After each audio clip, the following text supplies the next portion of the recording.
would like to call to order the regularly scheduled Village Council meeting for the Village of Beverly Hills for Tuesday, August 18th, 2026. Ms. Brown, would you please call the roll? Mr. O'Gorman? Here. Mr. Aboud? Here. Mr. Drummond? Here. Mr. George? Here. Ms. Rajusco? Here. Ms. Cascometti? Here. Mr. Mercer? Here. We have a quorum. All right, thank you. Would you join me in the pledge? Pledge allegiance to the flag of the United States of America, and to the republic for which it stands, one nation, under God, indivisible, with liberty and justice for all. Thank you. Are there any amendments to the agenda or a motion to approve the agenda? Mr. George, at this time, I'd like to move that we approve the agenda as published. Support. All right, all those in favor? Aye. Opposed? Okay. We have an agenda, and if anyone on council wants to handle a resolution, since I didn't assign them out, familiarize yourselves as we go, that would be greatly appreciated.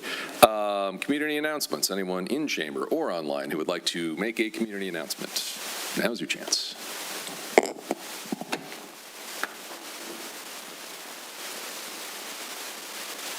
Hearing none.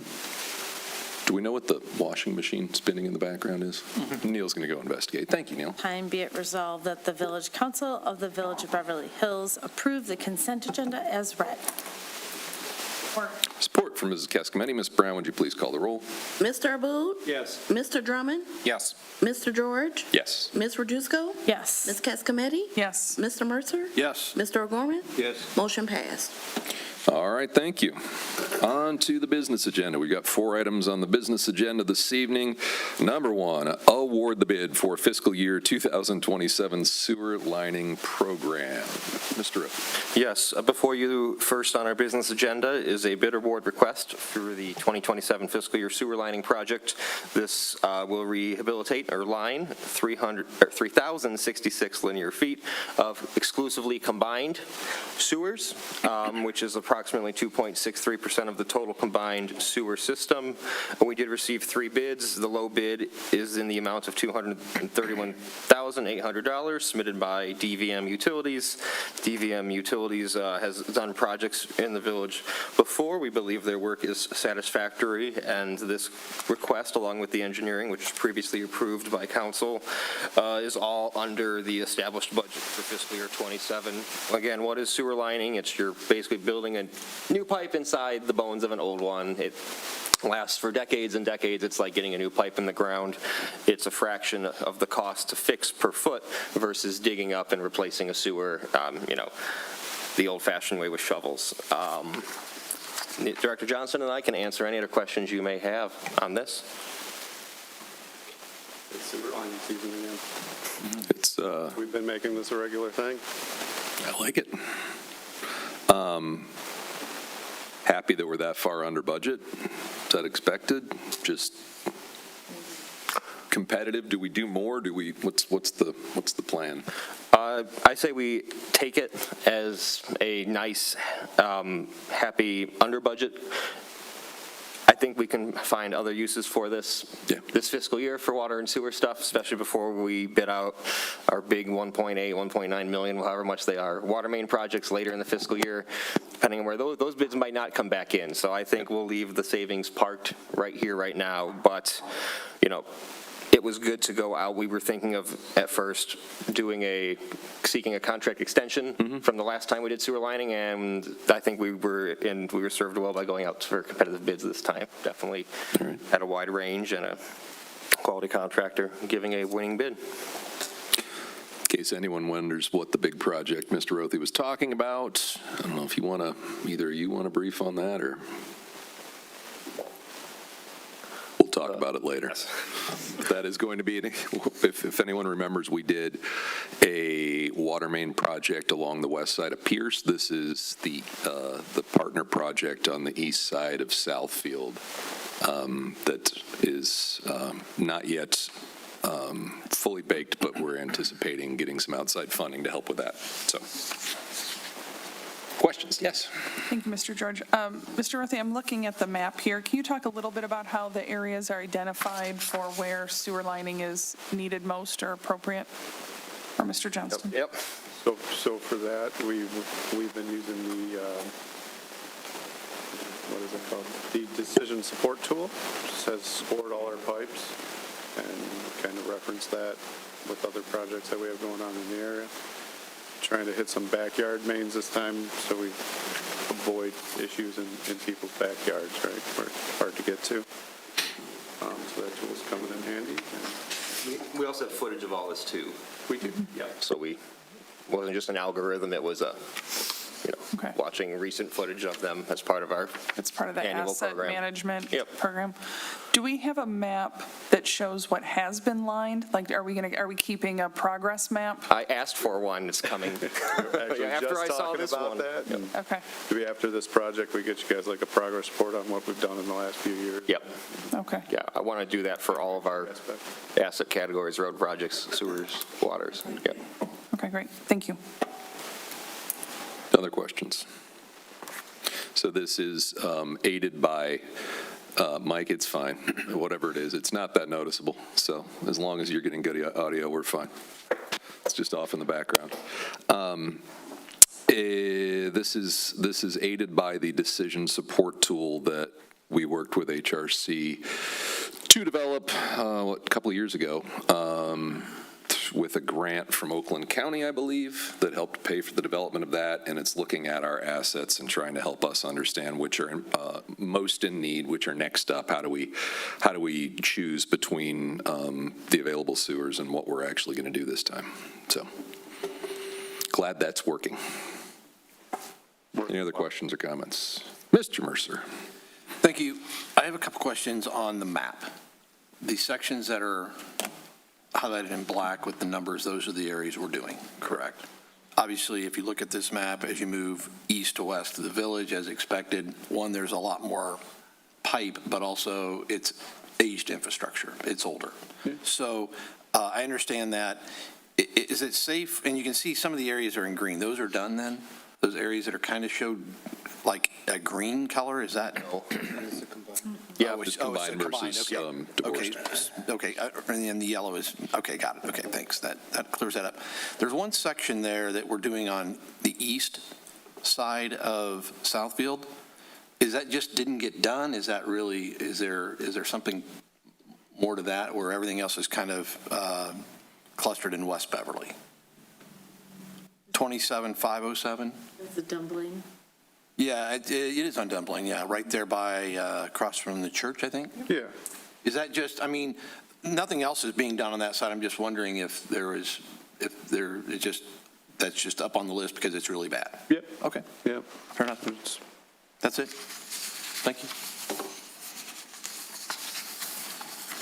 Any other questions? If not, all right, Ms. Cascametti. Thank you, Mr. George. Please be it resolved, the Beverly Hills Village Council awards the bid for the fiscal year 27 sewer lining program to DVM Utilities in the amount of $231,800 and authorizes a 10% contingency. Funds are available in account number 592-534-970.00. Support. Support for Mr. O'Gorman. Ms. Brown, would you please call the roll? Mr. Drummond? Yes. Mr. George? Yes. Ms. Rajewsko? Yes. Ms. Kescametti? Yes. Mr. Mercer? Yes. Mr. O'Gorman? Yes. Mr. Abud? Yes. Motion passed. All right, thank you. On to number 2 on the business agenda, dispatch agreement with the city of Berkley. Mr. Rothy. Yes, as part of a just ongoing effort to review our existing service providers, we looked at our services with the city of Birmingham and thought that while Birmingham has given us satisfactory services for many years, since 2012, there is something to be said about combining the public safety department mutual aid partners. And so it's just when we respond to their fires, they respond to our fires and support each other. We reached out to Berkley. We were just like, hey, what would this look like? Do you think this would be a good partnership? We know that you me being Berkley, provide dispatch services for other municipalities, including some of our mutual aid partners for public safety. And they came back to us with a proposal we would like you to consider this evening. that would have them take on all 911, police and fire dispatch services, along with prisoner lockup services, warrant entry and cancellation services, and then access to Berkley's firearm range in their public safety building, because we don't have one in our building. We don't even have air conditioning yet in our public safety building. It's coming soon.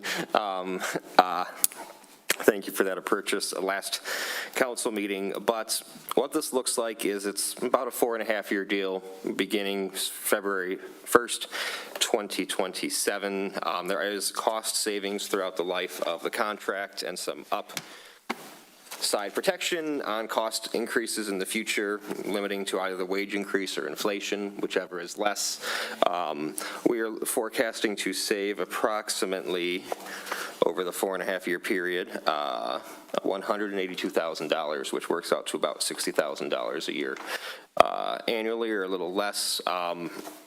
Berkley considered the same agreement at yesterday evening's council meeting. They did approve it. They're looking forward to welcoming us aboard, and I'm happy to answer any questions you may have.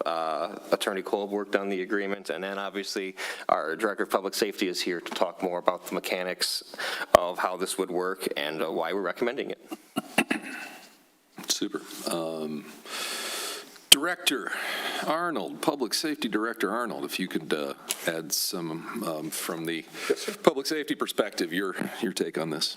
Just to reiterate what Mr. Rothy said, this has nothing to do with us being dissatisfied with Birmingham's dispatch for us. They've been a fantastic police mutual aid department for us. Unfortunately, their fire department does not provide us mutual aid. They are with a different union, and they are prohibited from providing public safety departments with mutual aid for fire services. With that being said, we still get great mutual aid response from our partners here, but when I first came here, I thought it was a little odd that if there was a fire in Huntington Woods, that Berkley had to call Birmingham to call Beverly Hills to go to Huntington Woods.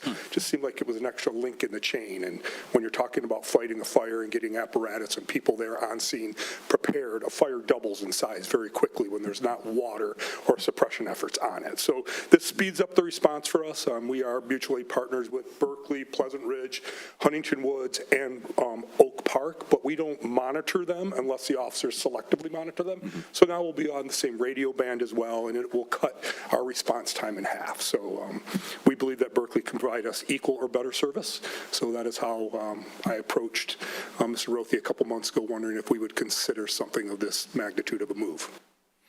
Awesome. So it works better and it costs less? It does. Okay.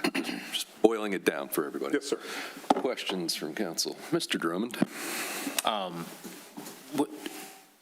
What would be the change that our average resident would see based on service today versus if we move forward with this, today through Birmingham versus moving forward with going through? Almost none. They'd see a quicker response time, in my opinion, because if we do have a fire, Birmingham's fire department does not respond to us. It's Berkley or Oak Park or Huntington Woods, our closest mutual aid partners. So we'll cut time off getting our mutual aid partners to our scene. Okay, so it helps us with fire, and I'm assuming police would be Yes, we already have mutual aid packs with all the surrounding police departments, public safety departments, and police departments, so that would not change. Excellent, thank you. You're welcome. Ms. Cascabetti. Chief, did you say that Berkley provides dispatch to all of those mutual aid partners? No, they provide dispatch right now to Huntington Woods and Pleasant Ridge. Okay, thank you. Mr. Abud. Yeah, everything seems right. I was just curious regarding the time period and the payment plan. I know it comes out to the $60,000 a year. You're saving money in the long run. You're getting comparable, if not better service, so on and so forth. But it looks like there's 4 months, X amount, then it goes the year to, I just want to know how they came up with that schedule. Sure, I can comment on this. So we agreed that a good year one price would be $363,000. That's the price that you get at July 1, 2027. With them transitioning, a little less than halfway through the year, you'd think, why isn't it half of that? Well, that's just because from a staffing level perspective, they need to onboard and bring staff up to speed just to dispatch in Berkley, but also to start dispatching for Beverly Hills. So it's kind of looking at the total 4.5, almost 5-ish year contract period. They wanted a little bit more in that first year. So in the first year, fiscal year 27, we're going to continue to pay Birmingham until February 1. It does not save us any money in year one, but that's why I presented it over the life of the agreement. There is savings of about $182,000. But that's kind of how we got to that number. In the partial year is just on, they have to hire 2 new people and start, have them on staff a few months before they can be ready to go with us. And people are expensive. Thank you for that explanation. I'm just curious of how that came about, that's all. Thanks. Other questions? I just have a couple of comments. Yeah. Not really questions. I was sitting on the council when we outsourced our dispatch. I think it was in 2012. 2012 or 2013, yes. Yeah, I think it might have taken effect then. And one of the reasons we did it is we were having trouble staffing our own department, right, for doing dispatch. And we were also looking to really cut costs, but also make the best investment we could with our money at the time, because it was a little different time, if you remember, in 2012. And it worked out really well. We didn't check with a lot of other communities. People weren't really doing this at the time. When we did it, it was kind of like, people were pretty suspect that it would work really well. And I think it's worked fine. Yeah. Obviously it has. There's been no issue. No problem. And I think this is a fiscally sound thing to do, in that we go out and look around for maybe even a better deal, a better alternative, things that are better for the community where we get a lot of value. And I like that, and I see that, and I appreciate that. So I think this is, this makes good business sense for the village. Thank you. Thanks. Mr. O'Gorman. So I'm just trying to get clarification on the termination. So there's a 1-year termination. Is that for this first, 4 years or 3-year contract? Or is that just within the first year? And then we have 6 months after that? There's a few different scenarios. I was going to ask that question. Yes. So at any time, if the feeling is mutual between the communities, we 90 can, days. 90 days. Otherwise, during the initial term, there's a 1-year written notice required. So what is the initial term? What does that reference? Is that the period of this contract, or is that 1 year? The initial term, I believe, is the February through June? So the first 6 months or whatever? 5 months? 4 months, you said. Well, it's February 1st to end of June, so 5 months, yeah. Okay, so that first, can we make that explicit here? I mean, I didn't see it defined as the first term anywhere. Yeah. Just because I would argue this contract is our first term in conversation with Berkley, so is that 1-year constraint for the 4-year period or whatever, is it just that 5 months? Anyway, if we can clarify that, that would be nice. Sure, we can clarify that, and it is, after that initial term, it is 6 months, which is what Birmingham contract is. I figured that was probably standard. 1 year just seemed like a really long time if we wanted to stop, and I just want to make sure we weren't stuck with that for more than, say, the first year. The other thing, I think it was, I don't know what section this is, but section 4, and E, there's some comments in there, I think it was E. Some comments in there about we can't alter or change their procedures, policy standards, or purchase any special additional equipment, yada, yada, yada. If we have a specific need that we want in the way of communication, does this prevent us from doing that? I think what it says is we can't ask Birmingham to do something that would go against their Berkley to go against their policies or procedures. We could suggest if we thought a piece of equipment would benefit us, but I'm certain if it benefit us, it would benefit them. So I think that statement is more so we can't ask them to go against their policies. Force them to do something, but. And is Berkley accredited or pursuing accreditation? Berkley is accredited. And as our policies should be very much aligned and the same as we. Yes. So I don't think that'll be a conflict. Okay, that one just seemed a little too black and white for me. I think there should be some, it's basically all left up to Berkley. I thought that was kind of a one-sided discussion. And then I was trying to go through here. I'll admit I didn't read it word for word beginning to end, but I did go through in sections. Is there some way we measure their performance and success that they're beholden to? Well, Like, is there time of response or anything like that? or- Aside from quarterly meetings, which we were trying to have with Birmingham, with Okay. Sergeant Bologna, who is our dispatch liaison, I would say for the first month, where myself and Director Kane are going to have quarterly meetings along with his operation lieutenant. Is that captured in here as an obligation on their part to I participate? don't think it is an obligation, but I can almost guarantee that it would be a handshake agreement. We have a fantastic working relationship with them and their administration. Okay, and then my other question was resources. Are they acquiring incremental resources for the funding we're providing, or are they using the existing resources and they're just? Existing resources. So with Columbus and dispatch and lean, all we need, an officer can leave Beverly Hills right now and get onto a Columbus computer in Berkley. Okay. We can utilize their lean in the same manner that we utilize it in our building as well. So it's existing.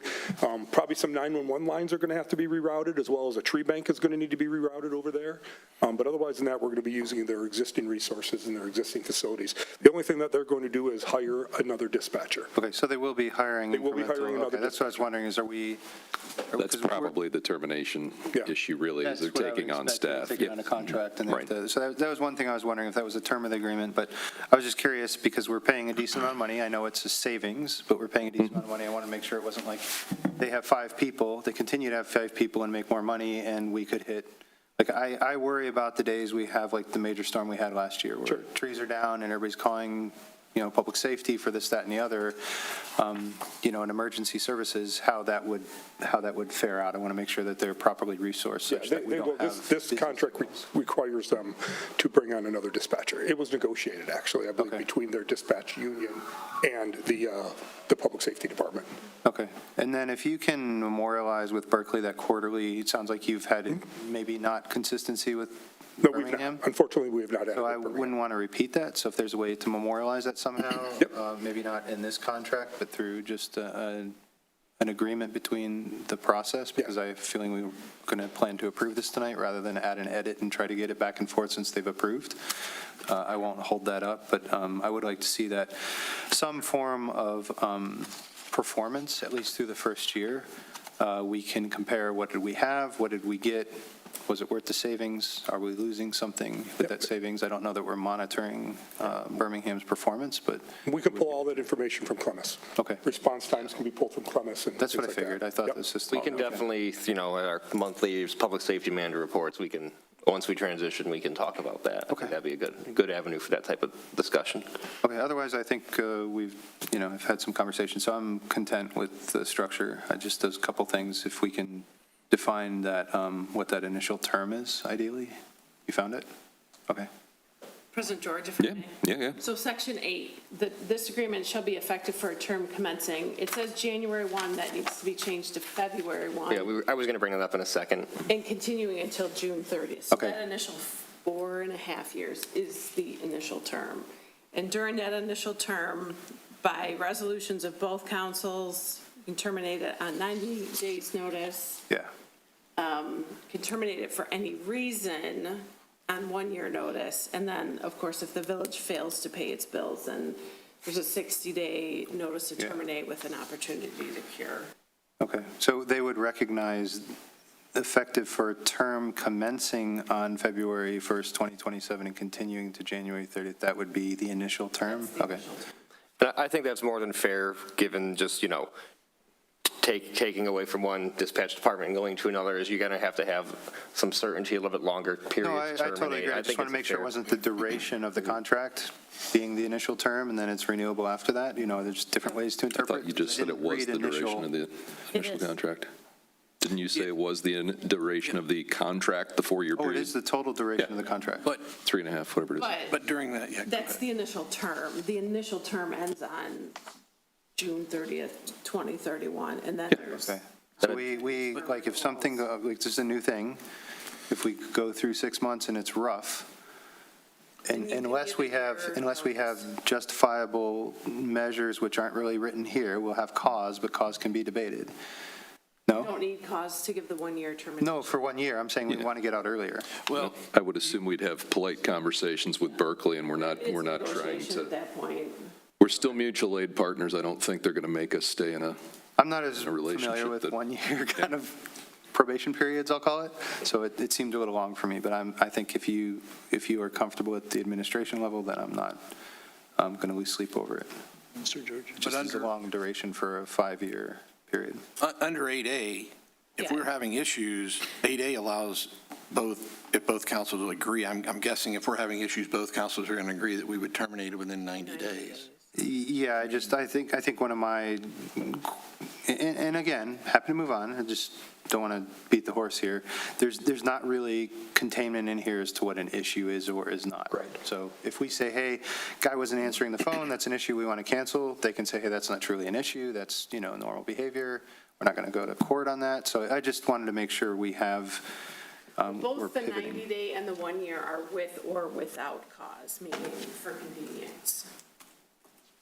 The 90-day, And, yep, but that's mutually agreed, right? right. Yeah, And then okay. 1 year if they aren't, Yeah, I'm, like I said, I they're happy just, with the money coming in and don't care that nobody gets along, then you give them the 1 year notice. all right, but you'll be meeting quarterly, so that'll never be We a have a problem. fantastic Yeah. working relationship with Berkley. I envision no problems. The I officers lived in Berkeley before, never had an issue. They show up on a dime, so The no officers across the concerns. hall. I just wanted to make sure we're covered as a community, so, as we pivot, because this is a pretty important pivot, I think. This is It absolutely emergency is. services, Yep. so. Okay, thank you. Mr. Abud, did you have something? Knowing that, we had 14 years with the city of Birmingham, and something this important, historical data, would tell you that, this is the right way to go. That's all for me. I mean, I'm just looking at the duration we were in Birmingham already, so. Thank you. Good choice. Thank you. Any other questions or comments? If not, Mr. Abud, were you doing the resolution? Yeah, I'll do that. Let's see. Berkeley. One more. Need it? No, I got it right here. Dispatch Berkeley. So,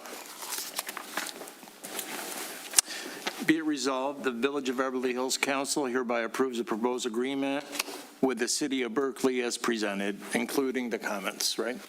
Do you include the comments or just as presented? I think as presented. Yep. As presented. Support. Support from all corners. Ms. Brown, that's up to you. Would you please call the roll? Mr. George. Yes. Ms. Rajewsko. Yes. Ms. Cascometti. Yes. Mr. Mercer. Yes. Mr. O'Gorman. Yes. Mr. Abud. Yes. Mr. Drummond. Yes. Motion passed. All right. Thank you for all your work on that. I know that was a bunch, negotiating all that, and but I like where everyone's head's at, that we're cutting the need for an additional phone call and actually talking to the people who would respond if we did have a fire. So I'm happy with that. All right, business agenda item number 3, ordinance number 396, first reading. Mr. Rothy. Yes, before you is the revised e-bike ordinance, which Attorney Kolb worked hard to incorporate the feedback and suggestions that you gave her at the July 7th, 2026 council meeting. To supplement this draft, I did put together 7 other e-bike ordinances that most have been adopted, some are in the draft stage now, but just to kind of compare what we have to what other communities are doing. There's a lot we can do. Some are communities, I would say ours is maybe a little bit more on the ambitious side of just the breadth and depth of the regulations. Again, every community is different. You're the legislative body. You have to decide what you think is best for the community. But for this evening, again, we can hold a first reading if the council desires. And before we do our second reading and adoption, or at the same council meeting, state law on e-bikes says that if you're going to adopt a local ordinance, you have to hold a public hearing. Again, that's different for most ordinances that aren't zoning, so we can't adopt it tonight, obviously, and we don't have the public hearing scheduled for tonight because we're still, I would say, on the earlier stages. But otherwise, again, I'm not going to read my staff report verbatim on what changed from one draft to the other, but again, it was more on the speed limits on sidewalks, helmet language, and those are the big ones. So again, you got a lot of data, a lot of examples.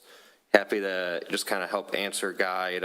Chief Arnold's here to talk again just about, enforcement and stuff, and obviously we have Attorney Kolb who can answer the more legal questions. But with that, I will turn it over to council for review and comments. Do we want to go through the reading first, or do we want to talk about what's in here? You want to go through? Anyone to do it? Anyone? I mean, I read through it, and I liked everything that I saw. I don't know, do we want to just go through it and? Maybe summarize. Yeah, just a quick that's the summary, reading. and then. Yeah. So do the first reading. Take council comments, public comments. Everyone good with that? Sure. Mr. Aboud? I just have a question. Sure. As far as first reading, I know September 2nd, I was going to report that there is and as I mentioned last week, or I think it was 2 weeks ago, the e-bike, e-moto, mobility safety at September 2nd at SEMCOG, and I thought at the very least, I can at least get that information, attend in person, and then if we do a first reading, will we have the ability to change anything if we saw something and bring it up to council's attention? And I could just draft something to you and see everybody, these are some of the things that we learned. Yes. And I thought maybe we can incorporate, adopt, and or, think about it for future. All right, that's all. Thank you. Perfect. So we good with having the first reading, then we'll do council comments, public comments. Yeah, agreed, because it's important to get that on the books like right now, so they're All right. flying everywhere. All right. Do the first reading, please. All right, so the ordinance starts out, let me just explain.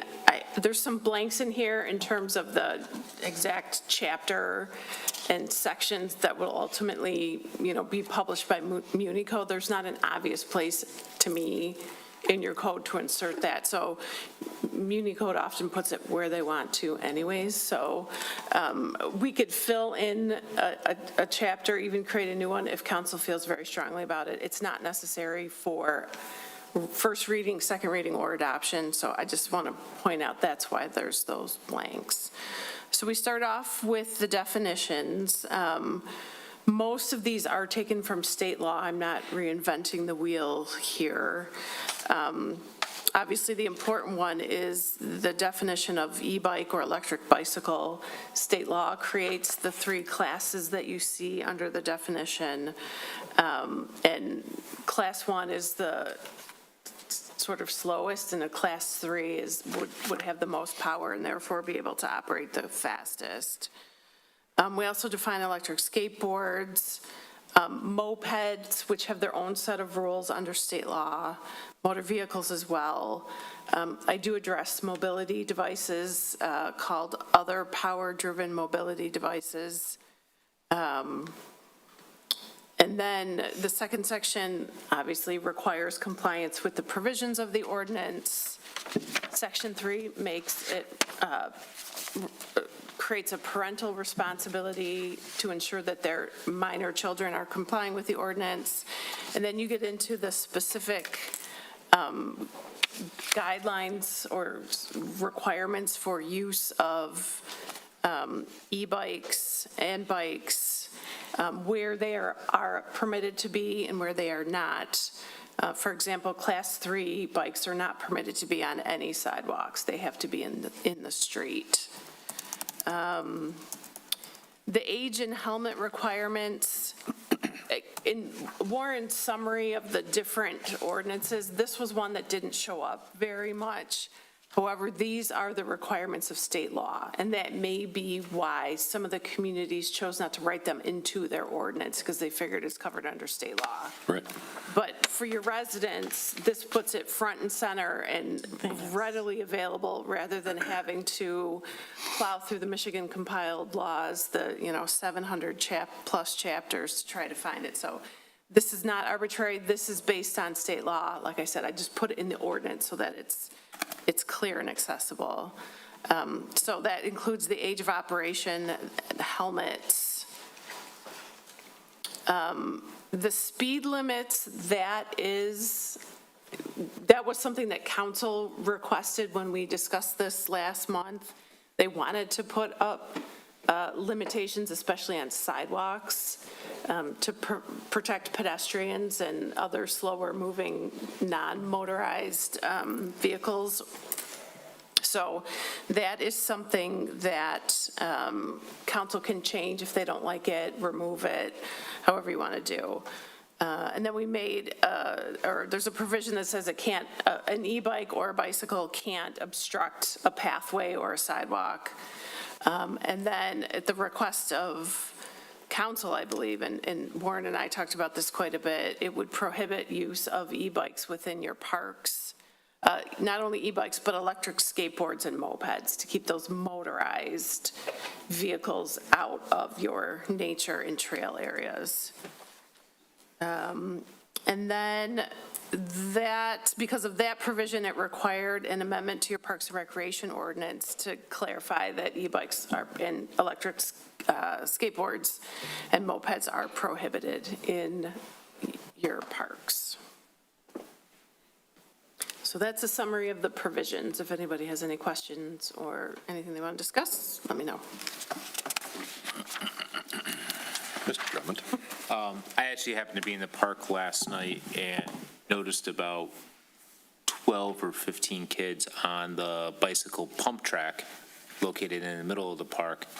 And the majority of them were on a combination of like class 1, 2, 3s. And then there's also some on like the full electric dirt bikes. So I know that track is made for mountain bikes, pedal mountain bikes, but I do know a lot of people are riding the class 1, 2, 3s on there too. So it's just something I wanted to bring up to council on that as just an observation I saw last night. I always assumed it was just mountain bikes on that because that's what it was last year. Although this year the e-bikes are much more popular, so. I think that they had talked about putting a sign at the beginning of that trail saying no motorized vehicles, and I know they have to go past a no motorized vehicle sign on their way into the park. So. In this ordinance provides very good clarity to that. Very It good. says they're only Well, and allowed so- in the yeah, parking lot, that was right? actually my question as well. So we didn't actually have written anywhere in our, I know there was a sign saying that there was no motorized bikes at the parks, but it wasn't actually written anywhere in any of our ordinances. We just had a random sign put up. It's good to know. Well, thank you. Which you're allowed to do. Right. Because it's. But that doesn't it's help the Douglas villages. Evans Sure, or Hidden sure, Rivers or sure. any of that. So it's good to have Absolutely. it written somewhere as well. Not that, and then we have to get people to read it, but because, thank you. Ms. Cascometti? Thank you, Mr. I just want to make sure I'm looking at this right. So I'm looking at the amendment to Chapter 28, right, for the amendment to the Parks and Rec Code. So sub A says that it's unlawful for anyone operating a Class 1, 2, or 3 e-bike in any area other than the designated parking lot. Is it, for discussion, I'm wondering if it's, is it really unreasonable for somebody to ride a motor assist e-bike, right? I'm thinking of a very kind member of our park board that I see ride an e-bike on the regular and cut through Beverly Park to get from, West Beverly into Huntley or something. There's a sidewalk, there's a trail. I mean, I can see where we wouldn't want motorized vehicles going 20 miles an hour through the woods, right, purely from a safety perspective. But I'm just curious, like, is it unreasonable to use a motor-assisted bicycle that people use for transportation and then cut through the park on the sidewalks? I mean, if you're allowed to ride on the sidewalk through West Beverly, why not the sidewalk through the park? Is that how, am I reading it right? Like, would that be the interpretation, that you can't? Correct. Ride through the park? Yeah, it becomes how do you, Police it. well, first message it, Right. I just don't want to, I'm fine with it on the wide path that goes north to south, and on the, to get from the neighborhood to, Beverly Road. Personally, but I don't know, how do you message that? And I'm fine if we have to have a sign posted at the front that just says, here's the deal. The thing that, and this is I guess, question and a message.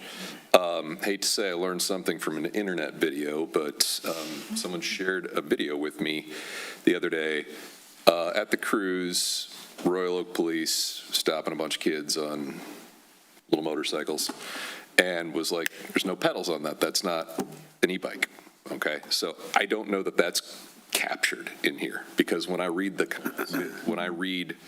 what a bicycle is, what an e-bike is, like if you look at Class 1, e-bike equipped with a pedal assist motor, Class 2, an e-bike, so pedals, 3 is an e-bike again, pedal assist, and then you get to electric skateboard has a floorboard, designed to be stood upon, so it's not that. Moped, 2 or 3-wheeled vehicle with a motor not exceeding 100 cc's. It doesn't, do we need electric or gas not to exceed 100 cc's? Because it says mopeds are not considered bicycles or e-bikes, but, so I want to make sure that's addressed, number one, and then number two, all of this is only as good as how we interact with the public, so that's why I'm sitting here looking at the Director of Public Safety, because that was, I'm not needing you to get up at this point, we've got a lot of road between now and then, but I mean, it was kind of cool to see him say, call your parents, they got to come get you, because that's a motorcycle, and you don't have a driver's license. With the motorcycles, it's hard for the definition because it doesn't have cc's, it has watts. Yeah. So a motorcycle, an e-motorcycle over 750 watts is considered a motor vehicle. Mm-hmm. It has to be licensed, insured, registered. You have to wear a helmet unless you're above the age of 21. So they are considered motor vehicles. Mm-hmm. The differentiation is the cc's versus the wattage. And again, like I said, when we did this reading a couple months ago, we would do a heavy education campaign through the school district first. We could touch almost every kid that has an e-bike in Beverly Hills through the schools by education, flyers, what the ordinance looks like, the school resource officer discussing it in all the schools as well, before we would ultimately have to enforce it, and I'm quite certain we will enforce it. Yeah. But I would rather put it on an educational campaign first. For sure, and it's great that this dovetails with the schools going back into session and each of the elementary schools and Queen of Martyrs getting funding from the Safe Routes to School program for programming. So that's the opportunity to, I think, get to them, not only send stuff home, but deal with a bike rodeo or a vehicle rodeo. But it feels to me like this doesn't capture those electric motorcycles. We have definitions of things with pedals. We have definitions of things that you stand on. We have other powered mobility devices. Our mobility devices powered by batteries, fuel, or other engines, whether or not designated primarily for use by individuals with mobility impairments, which are used by individuals with mobility impairments. It doesn't feel like that's a 400cc motorcycle with no pedals. Motor vehicle includes every other vehicle that is self-propelled, except that motor vehicles shall not include, so I don't know. I don't know that it says motor vehicle does not include other power-driven mobility devices as defined here in electric patrol vehicles, commercial quadricycles, electric bicycles, or electrics. So I don't know if that, I just want to make sure that we're comfortable the language captures that, because I didn't think about that. If it's got a, if it's a motorcycle, it's a motorcycle, and if you're not of age, you can't have it, or you can have it, but got to walk it home. But if it falls into that 500, 400, 300 cc, no pedals, I don't know if this captures it. I just want to be clear on that. But I appreciate, we did talk about the programming, and I just want to make sure that most of this is going to be successful because of that, not because of what we write. So, Sure. yes, Ms. Can I ask a clarifying question, maybe to the point you're making here? I'm not familiar with these devices. My kids have bikes. That's all I know. Okay, so is there something between a Class 3 e-bike and a moped or motorcycle? Like, is there another device that you're contemplating does not meet the definition of moped or motorcycle? Yeah, What are those? electric motorcycles. So you could have no pedal assist, so you can't ride it as a bicycle. Right. It's just fixed pedals, fixed There's a lot of posts. them. And that's not a moped or a It's not a motorcycle? moped because mopeds are described as gasoline operating vehicles. They don't cover batteries. They talk about the 750 Where does it say watts. gasoline? 100 cc's. So if you're Oh, that's- below okay, that's a if you're gasoline below thing. 750 watts, you can still go about 20 miles per hour in one of these electric Okay. motorcycles. So it's not necessarily covered in the context that we have written here. I think Okay. that's what Mrs. George is that focusing on. So what is the appropriate way, Attorney Kolb to fix the definitions so that So we're, state law doesn't recognize those types of vehicles. They don't recognize dirt bikes. They don't recognize electric it just There's a hasn't gap. caught up. There is a There's a gap gap. in state law. so we need to fill the gap. So you can fill it in if the equivalent of, 100 cc is, what'd you say, Well, for the electric motorcycles, it's 750 watts or watts? makes it a motor vehicle, is what I was told. So Okay, could we, and I can check that. could we make these rules apply to a fixed peg or fixed pedal vehicle that's under 750 watts also, just in the definitions? I would assume you could just say mopeds and electric motorcycles. Well, like I said, mopeds are specifically regulated under state law. Okay. You have to have a license, they have to be plated, so I wouldn't want to do it that way, but we could create that sort of like all other, catch-all sort of category. Mr. Drummond? Yeah, maybe the solution to this is the definition of a electric dirt bike / electric motorcycle in the definition section, and then page 4, under the section 5, the age and helmet restrictions. It talks about age restrictions, but it actually does a pretty good job, I think, here as you go through of like breaking down each of the different modes of transportation, I would call it, right? Talks about like a regular bike, then talks about electric skateboard, scooters, electric bicycles, mopeds.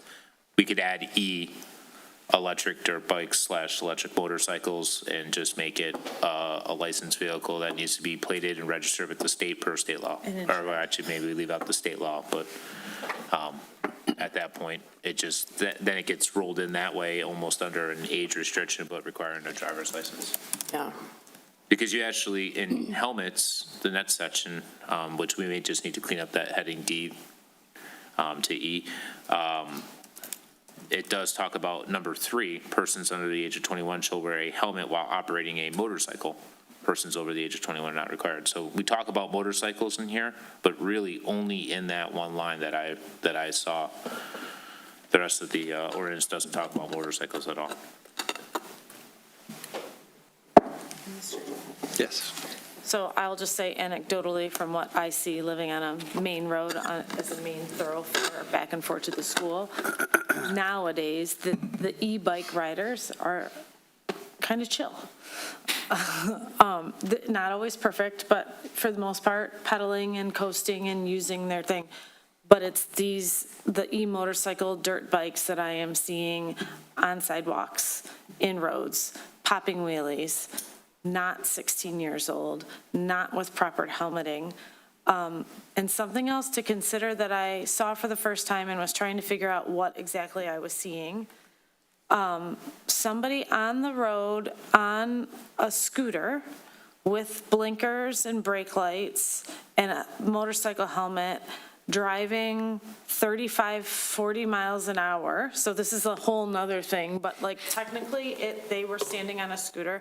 I can't believe anybody would allow their small kid on this. They had a motorcycle helmet on, but it's like, so it's another vehicle that I don't know how something like, but it's around, right? So I'm not sure what is, again, if there's a way we can work that in, or like in all other vehicles, outside of that electric skateboard, all other vehicles with this much power or more. Like maybe we don't limit ourselves to just those dirt bikes, because apparently now there's also a scooter that. Are you talking about the thing that looks like a suitcase with a wheel? No, this Okay. is a I've seen those. full. Segway, I No, think. this was, looked like the little racer scooters that we let our kids with a small wheel, but it was flying behind me with, and again, not 16. Yeah, so this proposed ordinance defines an electric skateboard as having an electric propulsion system with not more than 2,500 watts. So I would think that could move along pretty well. And maybe, But it has a maximum speed limit of 25 miles. 25. yeah, we were on a 35 mile an hour road and they were gaining speed on me. So, so they were, they were going 35 or faster. And so, I guess what I'm saying is this is going to be, and we may just have to come back to it and adjust it, and that's what we do, but I'm just want to make sure that while we have this, we can encapsulate as much as possible. I think that electric dirt bike is the most important thing. And I had something else, but it has left my brain, so when I think of it, it come back. Go this way. Thank you, Mr. George. So in consideration of some of the points we've heard, I'm wondering if a couple things, maybe instead of trying to define everything that's there, we say bicycles are allowed on the sidewalk, right? If you can pedal it, whether it's motor assist or not, it's allowed on the sidewalk, right? So that allows the person with the traditional e-bike, that assists you to cut through the park, right? If you don't pedal it, it shouldn't be on the sidewalk, right? And if you're in the road, you have to be of a certain age, right? I mean, is there a way to just craft it so that we're not trying to anticipate every device that can be invented and how fast it could go and how big its motor could be? You do run into the problem when you don't have a sidewalk, like a lot of our neighborhoods don't have sidewalks, Right. so then you can't, if you're 14 on a class 3 e-bike, you wouldn't technically be able to do it then. No, I'm not saying those couldn't be in the road. Oh, I'm saying those I understand. those can be on a sidewalk. Gotcha. But if you can't, if pedaling isn't an option, Gotcha. you should be in the road. If I might, you can pedal those pedal-assisted vehicles up to 20 to 28 miles an hour. I think that's a very fast speed to be on a sidewalk. It's only 5 miles less than what you could drive on a residential roadway or 3 miles above it. I think that's dangerous. I think that just would be, I could add danger to the So situation. you're suggesting some of those should not be on the sidewalk? Yes, that's what I'm suggesting, yes. Yeah, the class 3s are prohibited on the sidewalk as drafted.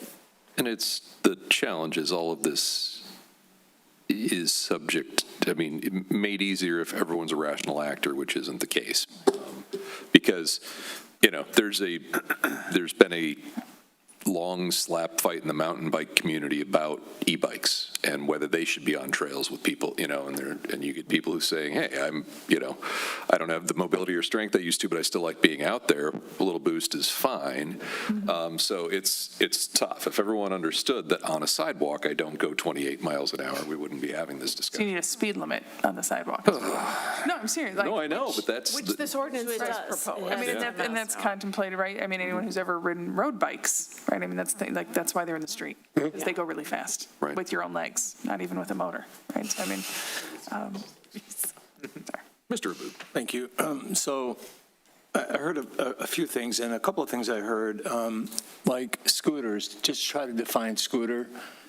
For instance, I have a Malaguti, I think I told you before, it's a F-16, it goes 175 cc's, it can do 97 to 105 kilometers, or 60 to 65. So if I'm going to the park, let's say, and not a police officer, but somebody might not realize that this scooter is not an e-bike, and I'm just parking my bike in the park, I want to make sure that that's defined so people with motorcycles, for instance, because really, if it has a plate on it, right, it's a motorcycle, whether it's called scooter or whatever you want to call it. If it can do that fast and so many cc's, anything under 175 cc's, you got to have a driver's license and a dedicated, C-cycle, right? I think the law is 100 cc's. Yeah. Is it 100? Yeah. All right. Well, that's the point I'm trying to make sure like we can include scooters as part of that definition. And it's not really in the class 3, it's just a scooter and the definition of it. Yeah, no operable pedals. Great. And then to Mrs. Committee's point, that's. Chris is fine. It's Mrs. and Cass is, no.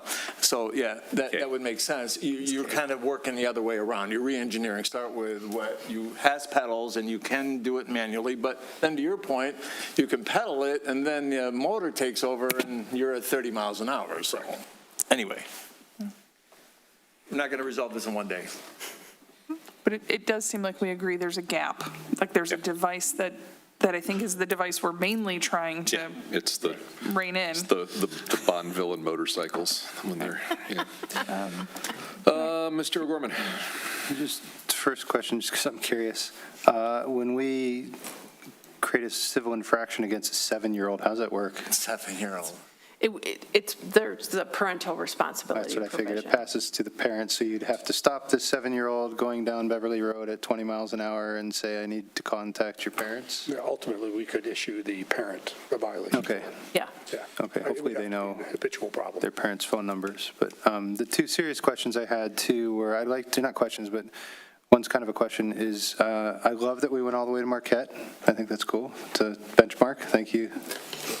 But I do like a couple of the additive, like yielding to pedestrians. So I don't know if that is a generic policy with moving vehicles anyway. Like if I'm riding a bicycle down a sidewalk and there's a walking pedestrian, am I obligated to go around that pedestrian as the faster mode of transportation? Like on water, that's usually the case. The faster mode has to get out of the way or whatever. So I'm just wondering if that's included, because I would like to see yielding to pedestrians, because if a pedestrian's ever hit by one of these things, I think it's whoever is riding it is responsible. So I don't know if we had that in there or not. It is. Yes. Okay, we do? Yep. Okay, and then the second thing was, can we include crosswalks? I wasn't sure if that was in there either when I did my read-through. Because crosswalks to me are sidewalks. They just happen to go across the street. And I think somewhere in here it said it's like permissible to walk, and once you're walking, you're a pedestrian with one of these devices. So I would expect that if you're going home from school and you're taking the crosswalk across and then you're going to hop on this and ride through the local roads in West Beverly, that's fine, but I would hate for somebody to come across on this thing on the crosswalk because all of a sudden they feel they're permitted. So I'll leave the rest of the debate to council, but that part, I'd like to think crosswalks should be considered sidewalks as far as traversing across them. So make them walk their bike over crosswalk. Their e-bike, yes. Okay. If they're permitted on a sidewalk, then yeah, they can ride it across. But if they're going to be, because we live at the end of Waltham that crosses Beverly Road, and we do have this wonderful little winding sidewalk they have to go through, but people can go through that pretty quick, and they just shoot right across Beverly. I've seen several times where people are slamming on their brakes, and I think if you can go as an 8-year-old 10 miles an hour faster, which you probably can't pedal a bike that fast at that age, so you're going beyond your capability, in my opinion, you can go across that street at a very fast pace. So yes, I would think that if they're not permitted on a sidewalk and they go fast, or they, I would just like to consider crosswalks the same as sidewalks, that's all. If we can do that. I think Rochester did that Sidewalk, or they don't something. have to get off and walk every If intersection. it's, right, it's just a side, Okay, crosswalk. that's what I'm trying to Yeah. avoid. No, I'm not saying treat Telling all the kids crosswalks they have to- special. yeah. I'm saying treat them like sidewalks so that you don't Same rules have apply. people who are coming down Waltham on a street, transitioning into a sidewalk and still treating it as though it's a street. There's a few places in Beverly Hills where that's possible, that you go from like street riding directly into like a sidewalk, kind of as a cut through to get to another street. And I would like to think that when they hit that sidewalk on these vehicles, they should have to, walk it or go around on the street. So that's just my, thanks. Ms. Gaskman. Thank you, Mr. George.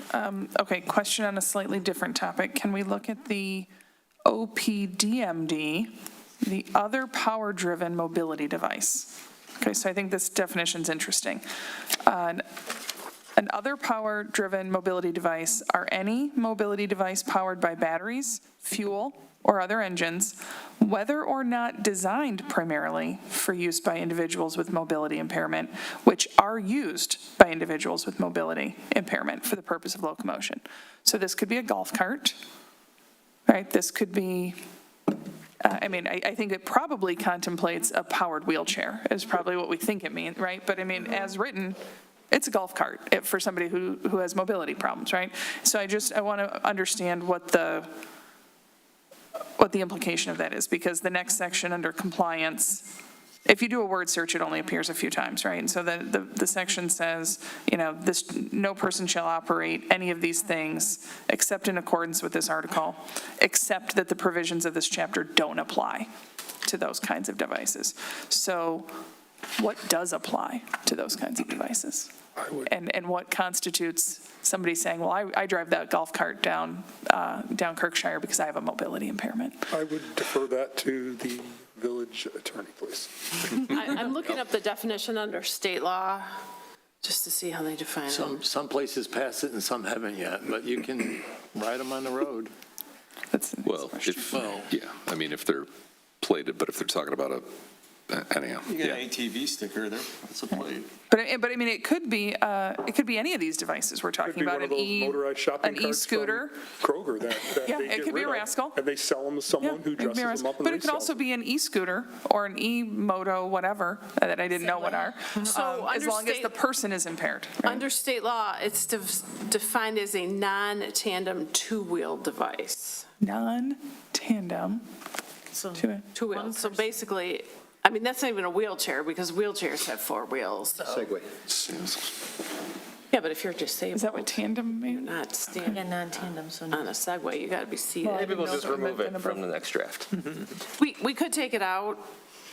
I just didn't know if it was there to try to accomplish something. ADA And if we're- compliancy, I would think, right? Well, I think we're trying to not be discriminatory, right, if somebody needs it Right. for mobility, but I'm just curious about the implication of saying, well, this chapter doesn't apply to any of those, and so then what does, you know? The state law also defines it as having an average power of 750 watts or 1 horsepower and a maximum speed of not more than 15 miles an hour. So we can add that into, I can cut and paste the state definition directly. I can add those same limitations to the definition I have, or we could take it out altogether, whatever council's pleasure is. I mean, I don't know that there's a problem we have that we're trying to solve for those scenarios, but I don't know. I mean, I think the golf cart is the one I question, right? I mean, because we see people on golf carts in the community. I don't know what the rules are for those. Technically, council is supposed to allow them by ordinance on the streets. Yeah, not sidewalks. Yeah. But if I read this right, it says, you know, if an individual has mobility impairment and they're using any kind of device for locomotion, none of this applies to them. So if something should, to keep them safe and anybody else, we should address that. Limited to two wheels, so Okay. Yep. a pedal assist motor, and the motor assist ceases, say that 5 times fast, when the bike reaches 20 miles per hour. So it's not limited by wheel, so I think that would apply to Covers it. trike. All right. And if I could clarify, Attorney Colby, that's because the definition of bicycle says 2 or more wheels, right? So even though it's a bicycle, But the an e-bike- definition says, so the trike. Yeah, but Right, an okay. e-bike doesn't limit wheels. No, but the bicycle inherent nature does. of the word bicycle. Yeah. Implies 2, Yeah. right? So. Yes. But I think because we define bicycle as 2 or more, we should be, Yeah. okay. If somebody's riding a trike crazily down that road, I think we'll be able to take care of it, regardless of how many wheels it may or may not have. Make some fast trikes. It's the behavior, not the device, Yeah. Yep. ultimately. Any other online in chamber? All right. Council. That was first reading. Any other comments, questions? We know we got maybe a little No tweaking. gap there in device that we want to make sure to address. Yeah. Appreciate the work, Mr. Rothy. All the comparison, that was a lot of work. The research on other communities and what is and is not included in other municipalities' code. So thank you for that. Mr. Drummond. Do we have clear direction to Ms. Gold here on this one? I was getting to that. Okay, yeah, sorry, go ahead. Maybe it's steer the thunder. No. Do we have clear direction for Ms. Gold? So, I would assume we're making a change to try to address the pedalless. electric motorcycles, Yes, the pedalless things that don't fit into any other category. yes. I don't, yeah, we will not put you on the spot for guidance right now on what to do about, if anything, about, I do understand trying to stick to state law in the classification of these vehicles. So if the other power-driven mobility devices is a recognized classification within the state, fine with that, as long as we're comfortable. If there's a need for tweaking, we'll take advice. Anything else? Can I just add one other thing? I know, because this is something I knew nothing about until Andy had brought it up, and so I think it might be important to educate in the ordinance, but the types of helmets that are required for each each thing, if there's a way to memorial, because like you said, I don't see people going to state law and being like, oh, I have this, what helmet? And I do see kids on bike helmets on inappropriate I devices. saw a football helmet. I mean, that's probably better than a bike helmet. That was Easy But Rider, I if there's a believe, is way where you we saw that. can There is, have that because the state, certification in in there. its infinite wisdom, requires different helmets for Right. bikes versus, Just, a motorcycle I just or don't, moped. right now, people are putting their kids on super unsafe devices, period, so I don't trust them to make sure they have the right helmet on if it's not written down here. I want to make sure it's easily accessible. If I may, sir, I worry about dictating, the types of helmets for what they're riding. I think it should be, state law says you don't have to wear helmets on motorcycles, but you have to wear a helmet, right? Because if somebody wears, the village recommended this helmet, and you may not gotten it right, then oh my God, the village is going to be liable because somebody got hurt. I just don't want to classify the helmets personally, but, it's up to the team here, so. Got to be careful with that, that's all. Anything else?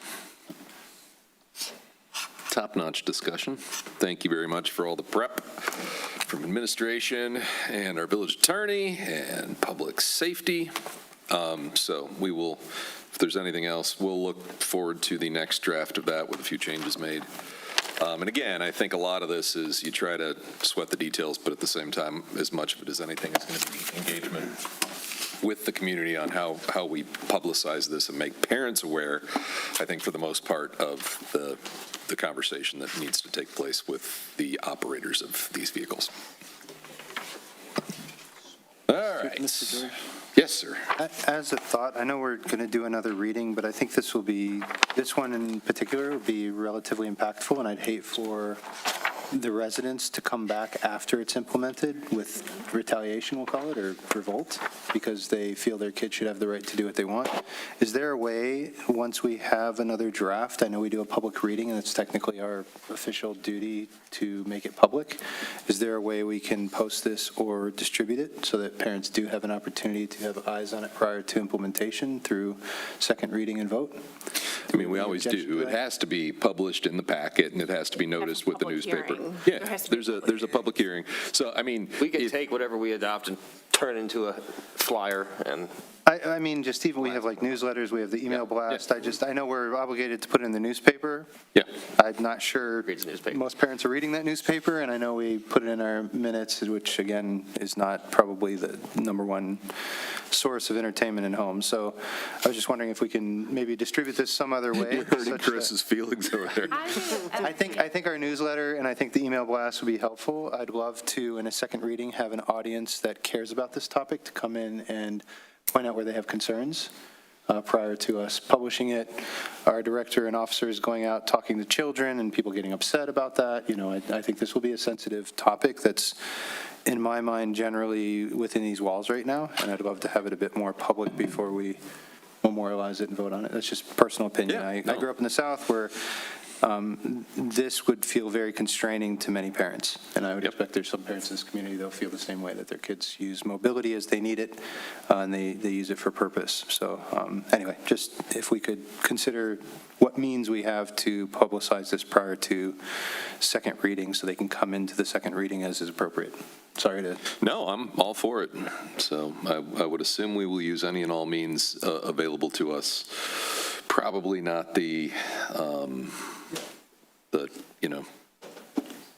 what's it called? Our quarterly villager, yeah, because that's a lot to put in there, but we can notice on it. If we can send it to the text notification, publish it through the weekly email blast. Or link in all those sources. Yeah, link it, put it on our Facebook page, Find it somewhere online, that would be We could hold the public hearing before the second reading and Yeah. adoption too. So that would, Yeah, it is the challenge. I'm fine holding, we can try to notify people and have them come. We can take longer. There are more people just saying, why aren't we doing something about this? So that's the challenge. So I am all for notifying it in any way that you think would be helpful. Mr. George, if I Yes. just kind of on that note, you can take and get a dirt bike for your kid, and they can ride it on your property all day long.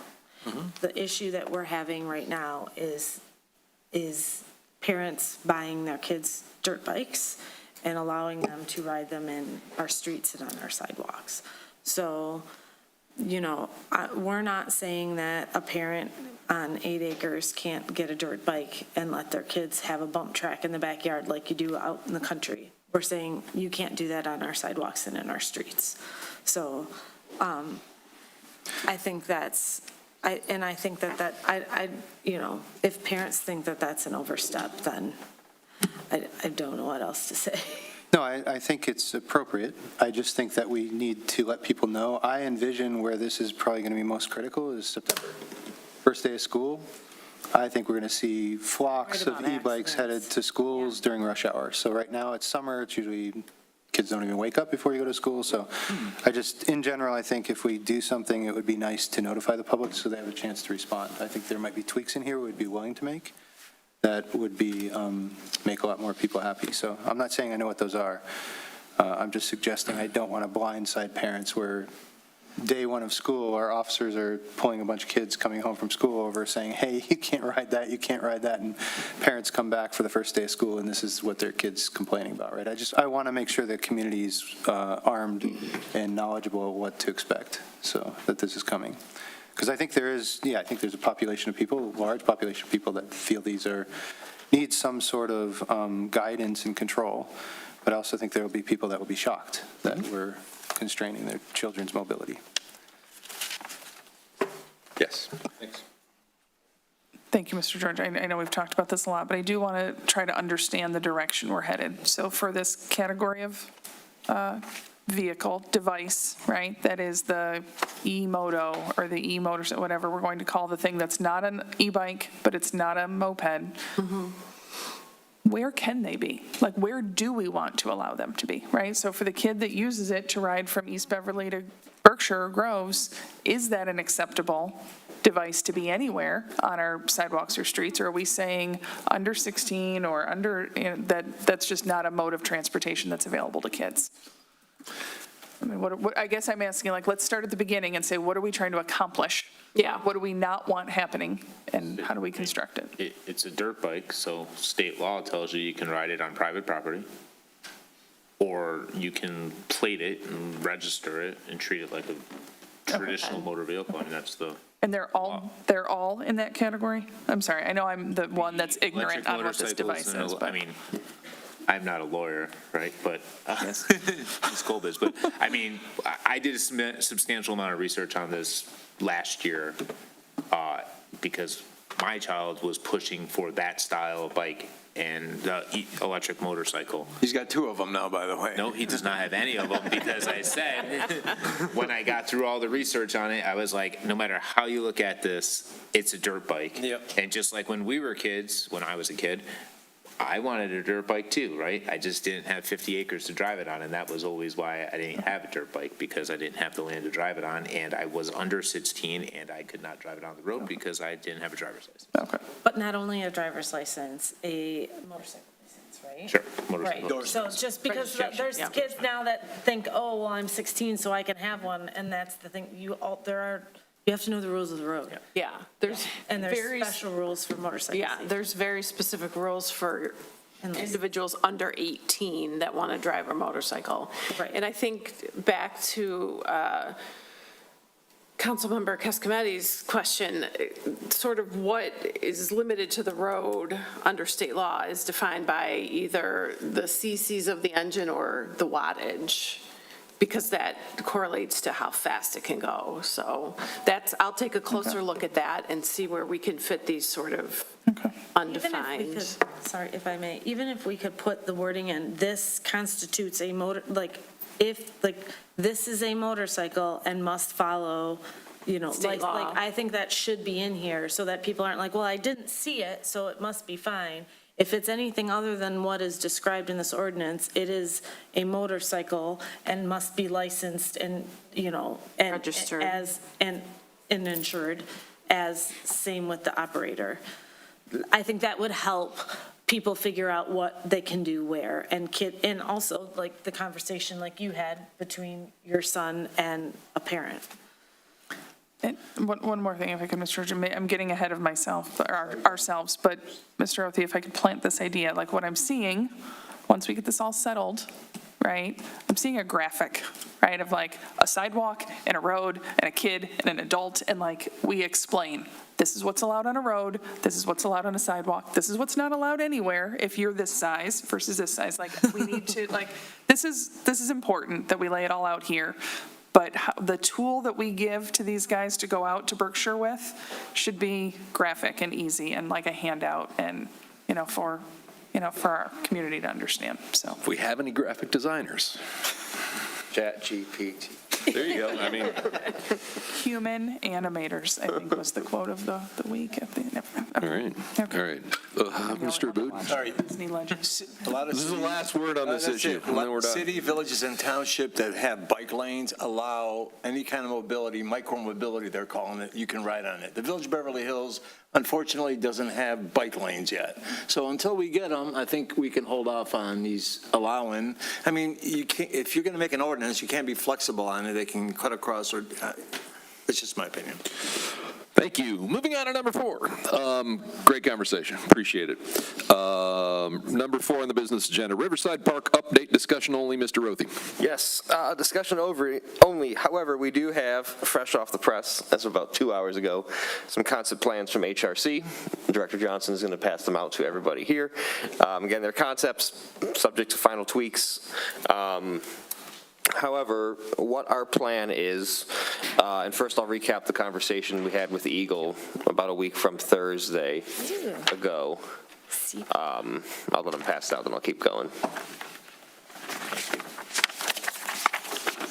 Thank you. Thank you. Sure.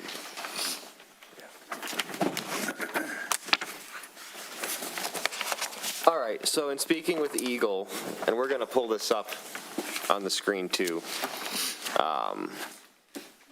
Speaking with Eagle, again, the big things we need to do is we need to restore the vernal pond, we need to restore the shoreline itself, and then we need to restore the grade of the peninsula.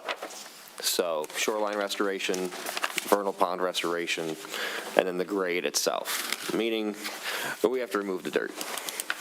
Most of it. It has compacted, so it's not a one-for-one removal from what was purchased and what was installed.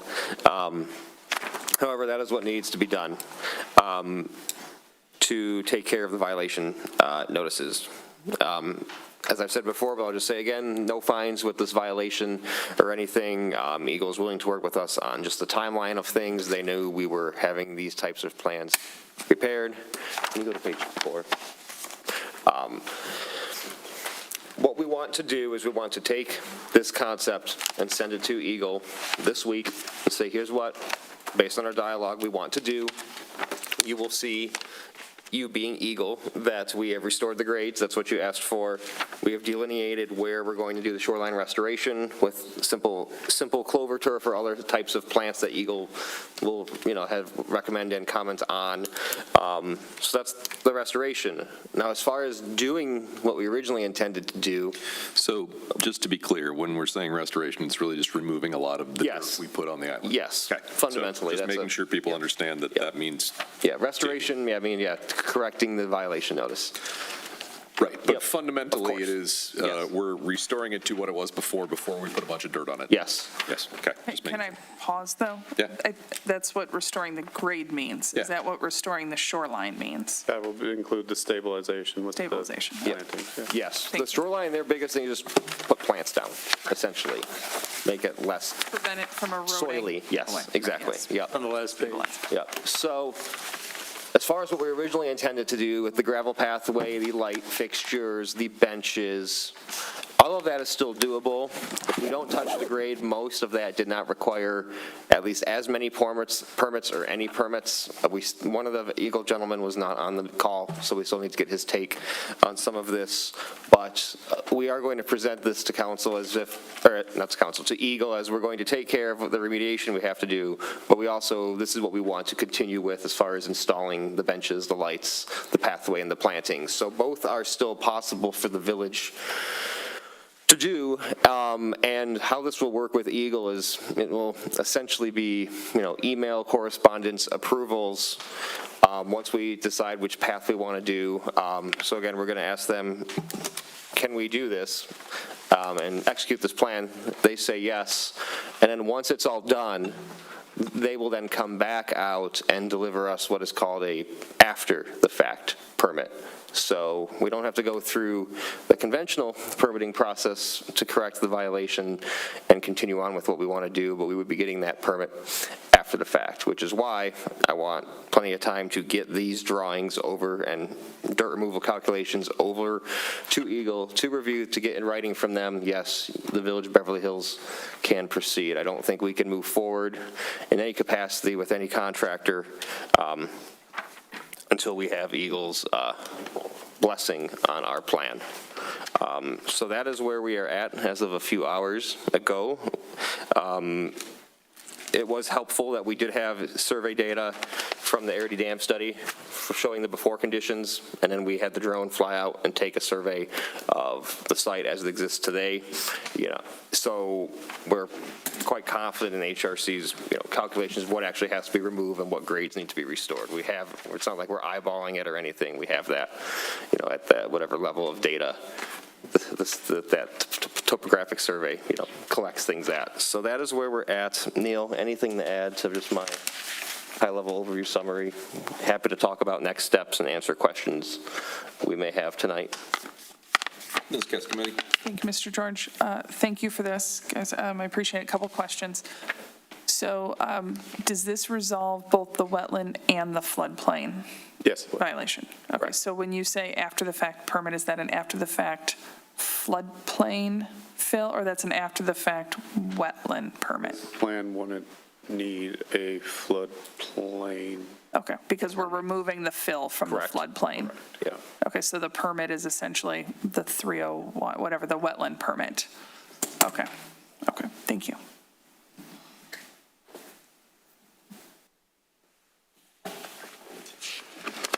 I would assume that getting their approval and talking about how to proceed would involve the attorney reviewing the current contract with the current vendor to figure out and give guidance on what our position is there, what the termination provisions are, any costs associated with us having to do rework or removal work, understanding that, and then understanding whether we have other options from administration and Public Works if that is determined to be necessary by administration and council. Yeah, I think there's definitely going to be a contract amendment and/or supplement to address this work.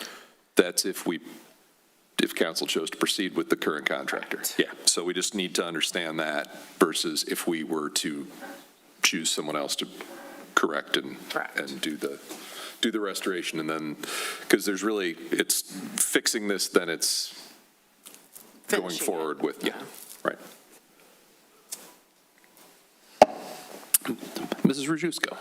The one question that I've had since the moment I walked out there and found out how much soil was out there and looked at the contract and what we approved, there's 300 cubic yards of dirt more out there than what we, council voted on and approved.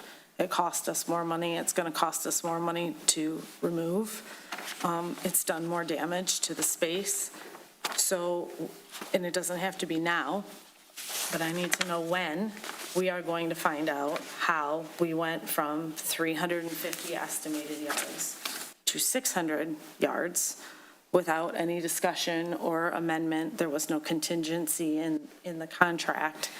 It is going to cost us a lot more to have that removed. We spent a lot more on that, and at some point, like I said, it doesn't have to be now, but we all need to know how that happened. And if council approves something and it can change that much without it coming back up for discussion, I don't understand what the point of us being here to approve something is. So it's helpful for us to know, please, how that discrepancy happened. At some point, I'm going to need the answer to that. That's probably an answer for another night. I think I had that discussion with some people. My understanding is that the amounts that we voted on were based on estimates, and this is part of the challenge of, if we're saying, ma'am, this is part of the challenge of saying we don't want to use HRC for this project because it's not that hard. We would have had probably better numbers had we chosen to use HRC from the beginning. But we've had the conversation before about, on some of the park stuff, we don't think it's necessary. So this is, council should have probably asked more questions. Administration should have been more on top of it, and the contractor should have been more on top of it. So I think everybody is partially responsible.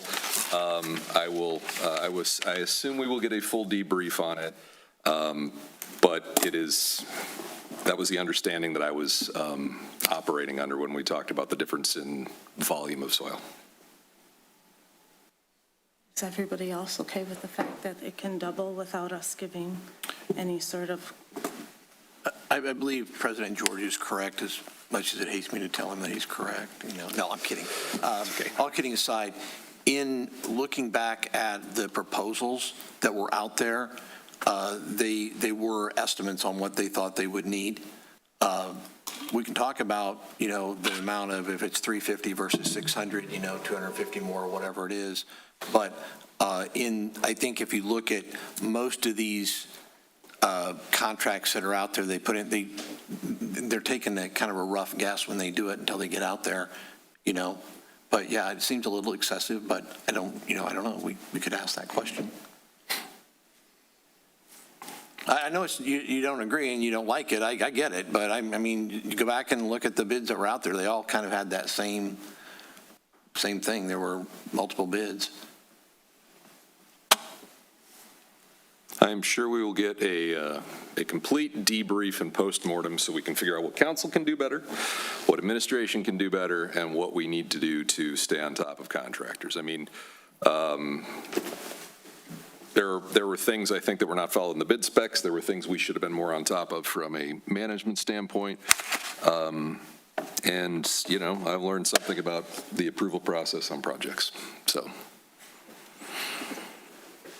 So I would assume, what are the next steps? Do we have to get Eagle to approve this? I would like to, yes, get Eagle to approve our specifically most importantly, the restoration elements of this plan. Can we then get, I would like to see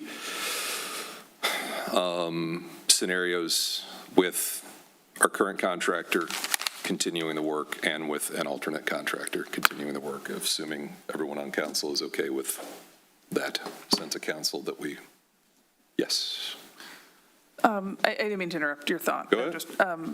I think that's the conversation we need to have, and I think it gets into Ms. Rajewsko's point of, because we don't fully understand how we ended up in the situation that we're in, the conversation about how we move forward, I think I still have a question mark on. So I understand how we respond to the violation notice, we submit, this is on the ground what we want to happen, and we, have a much more clear plan for what we need to do moving forward. We haven't heard, though, in terms of what did happen, how that relates to the contract or not, right? We don't know where things went sideways, and so when we have a discussion about whether or not we continue with the existing contract or we put this back out to bid, I think we need to understand that part. My assessment, and I'm not saying this to throw stones or soil, but this is a sensitive area. Now we're entering ecological restoration work. This is not landscaping. Right. And so I think the contractor we hired was out of his depth for the work that we put on him for this last round, right? That was environmentally sensitive restoration work. This is even more so.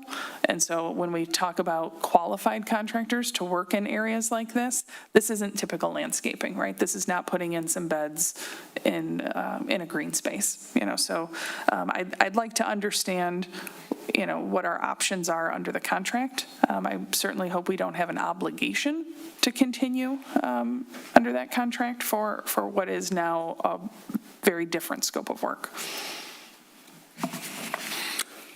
I would assume we don't, because it is different work. Yeah. So, I think But we do need a clear understanding of the contract. So if we could have that next time, that would be much appreciated. Yes? If I may, to request, we saw, as Mr. Young brought up last time, the payment that was made to the contractor, if we could see what that covered and what that was paid for, so we know what has been paid for and what we may, it was a large sum of money and a good portion of the job. I think that would be helpful for all of us in the discussion to see the itemized bill of what that first payment was for. All right. So, sense of council that we want an understanding of the contract, our options to move forward, and hopefully by that point, an update from Eagle as to this. Anything else? Yes. I just want to make sure I understand process-wise. So you're going to submit a response. We have to actually get approval, right, of the restoration plan. They have to say, yes, that's a thing we could issue an after-the-fact permit for. And then we have to contemplate how the work's going to get done, right, whether we're putting it back out for bid. So I guess two questions. Do we have thought on timeline? And then are we keeping, I haven't been by there admittedly, so interim measure, right? So we have a disturbed shoreline. I know there was silt fence out there last time we were out there. Are there, I guess my question, if you could talk to the wetland guys about this, are there other interim steps we need to be taking? Because it's easily a month before restoration work is starting, right? So. You probably need to shore up the orange fence line too. I did drive by there today and it's taken a hit with winds and stuff like that, so it probably needs to be shored up. Yeah, all that. And if there's anything, I don't know what the status is with Eagle, if it's just complete pens down or shovels down. But if there's relief of the dirt on the root system of the salvageable trees, that'd be good. Whatever's in the big broiler tank, I don't know what that is. It's just water. Okay, good. We did Glad to hear find out, that. yeah. We did? Yeah, sorry. Okay, so, all right. Anything else? All right, so looking forward to updates next time, some options, progress. So, and looking forward to this, getting restored and then done to the point we tried to get it done to the first time. Anything else on, no, we're done with the business agenda. Public comments. Anyone online or in chamber have a public comment? Now's your chance.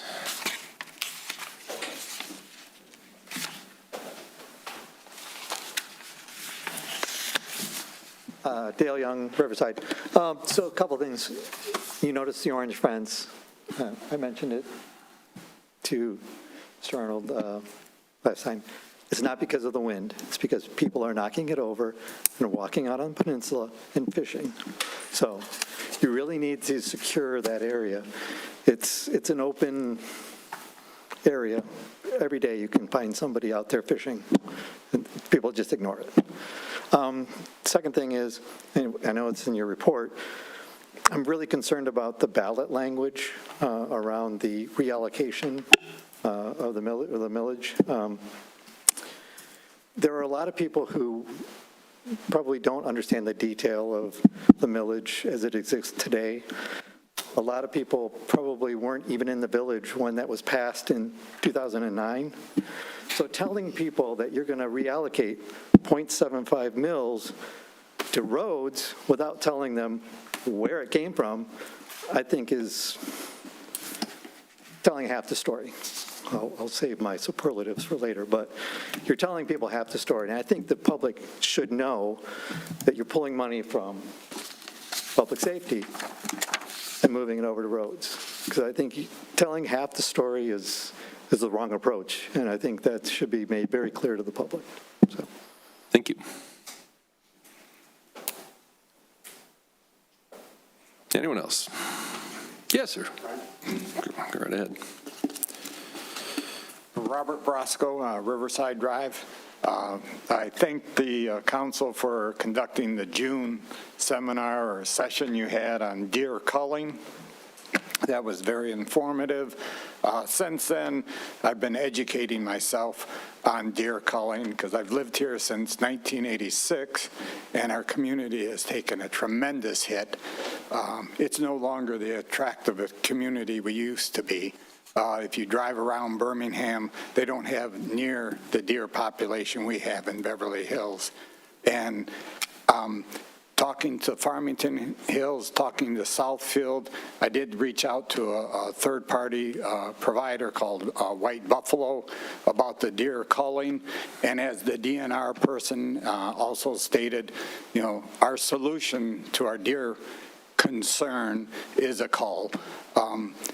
And anyone that's been in this area has seen the population. You drive around, it's no longer one deer or a doe with a fawn, it's a doe with 2 and 3 fawns.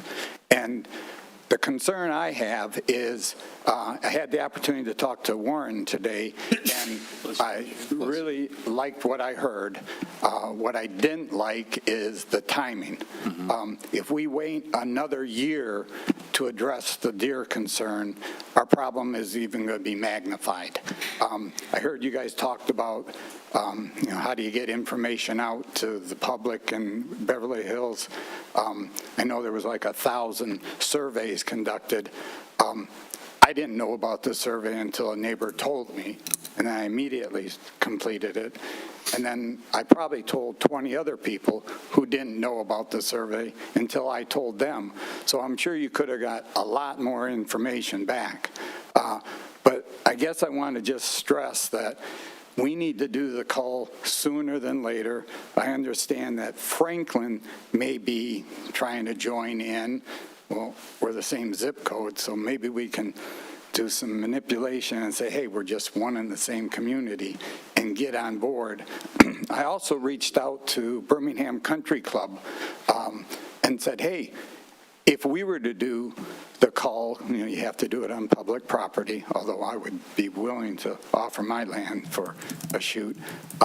Birmingham Country Club, a board member said, oh, please include us. We'll let you use our land anytime.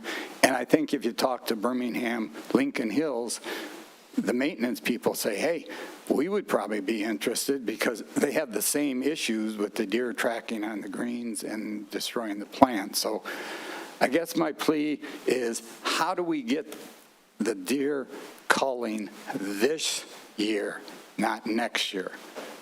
Is it a financial issue or is it a timing issue? So I just wanted to stress and see what we can do to go forward. It's a capacity issue for the people who do the culling. So that's If you go through the government. Yeah, so their administration's working on that Right. to No, figure and out all the options. Yeah. Yeah, so you had a good conversation with Mr. Rothy, so they're working to bring all the available options to figure out if we do have a path forward on that option this year. Your path forward it's a time constraint. Maybe if we had acted in June, you know, because you heard it loud and clear there. The survey just confirmed it. Yep. Okay, thank you. Thank you. Anyone else in chamber, online? If not, we will move off of public comments and go to the manager's report. Mr. Rothy. Yes, longer report, so I'll tailor my highlights to just 4. The deer survey has closed. We did receive over 1,000 responses. Started exporting the data today. We'll look at it and share it with council and the community in the coming days and weeks. So thank you for everybody who did submit. We made sure that only one per IP address now, so we couldn't have multiple people flooding it like we've had in surveys past. So I'm pretty pleased with 1,000 response rate when we only have about 11,000 souls here in Beverly Hills to begin with. So thank you, community, for giving us your input. We're getting a lot of calls and activity from the sidewalk replacement program mailings that went out to the people, and they had their sidewalks marked with pink paint. So we're working through all of those. We're going to proceed with replacements after Labor Day.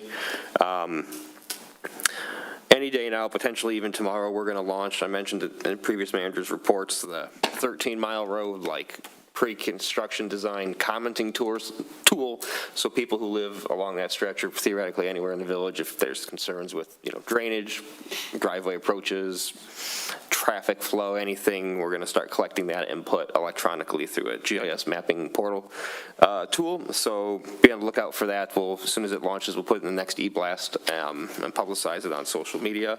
So that's coming. And then last but not least, again, we heard a comment about the road millage proposal. What's in your packet at the bottom of the second page of my report is not the full ballot language. We still had that, the thing we had to have configured just how the state attorney general and governor's office wanted. This is the kind of the introductory caption that goes above that I have in bold. Again, is it perfect? No. I think it is intelligently designed and laid out, and again, that's where the education campaign that we'll have to launch very soon will try to help educate folks as well. But I hadn't shared that final caption language yet with the community, so I want to make sure I put it in this manager report. And thank you, Councilwoman Cascametti, for helping draft this. You might have recognized parts of it, if not all of it. Questions on the manager's report?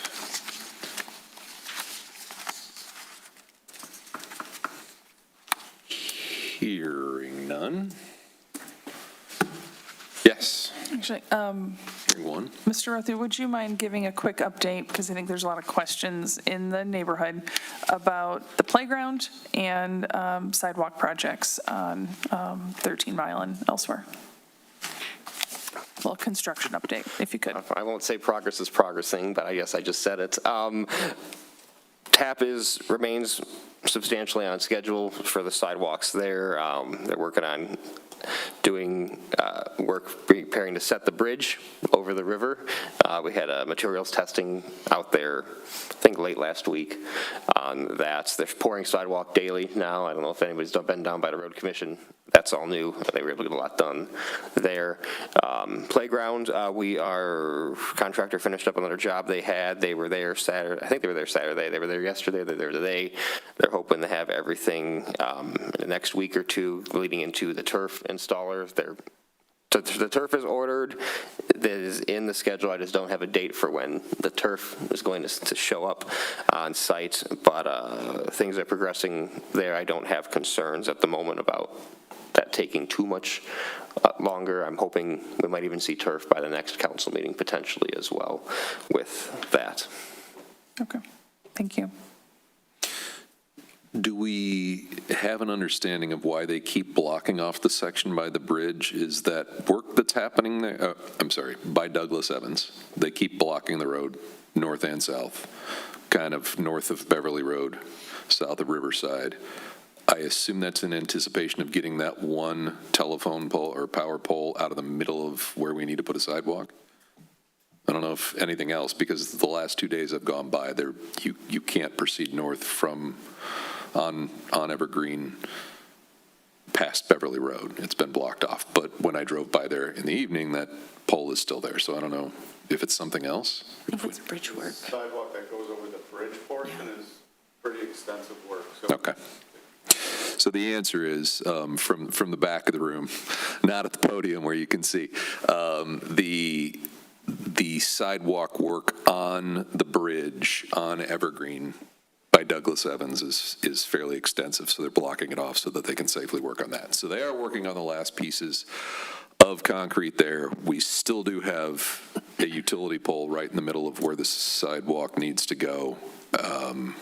That's on DT, so we're on their schedule, and I am sure we follow up on a regular basis to remind them that they need to do that. Next week, word on the street, and if you have not driven 13 Mile west of Losser, there is a ton of concrete that went in there, so we are waiting on the bridge and then the connectors on the corners, but once they decided to pour sidewalk, they got a lot done, so that's encouraging. Anything else? All right, moving on from the manager's report to council comments. Mr. Mercer. Thank you, President George.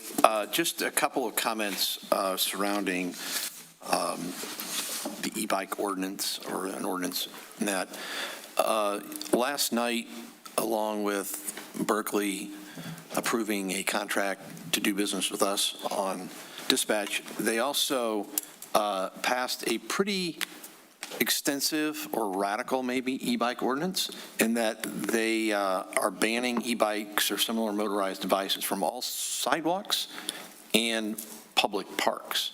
So they're only allowed on streets or on designated bike lanes. So I think it's great that we're doing something about this. And I don't know that this will be an end-all be-all of what we have. We might have to look at it again, and there's nothing wrong with that, but I think it's a good thing that we're doing that.